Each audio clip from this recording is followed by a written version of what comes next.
সন্তানদের সাজাইয়া স্বামীর হাতে জবাই দিতে দিছে, আর তোমার স্বামীর হাতে যখন পশুটা জবাই দিয়ে তেল মালিশ করে দিবা, এই পশুটাই দিয়া বলবে ও জাতির পিতা ইব্রাহিম সুন্নাত আবিকুম ইব্রাহিম, তোমার সুন্নাত আদায় করতে যাই মহিলাই গরুটারে খৈল ভুসি খাওয়াইছে, এই মহিলা গরম পানি করে দিয়ে আদর করে দিছে, এই মহিলা দারোয়ানকে বলছে গেটম্যানকে বলছে গরুটারে সুন্দর করে গোসল করা।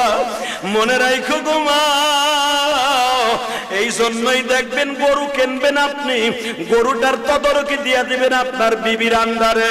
আপনার বিবি যদি এই গরুটারে তেল মালিশ করে দেয়, গরম পানি করিয়া দেয়, একটু আদর করে দাও গো মা, ইসমাইলের গাড়িতে তুমি জান্নাতে যাইবা।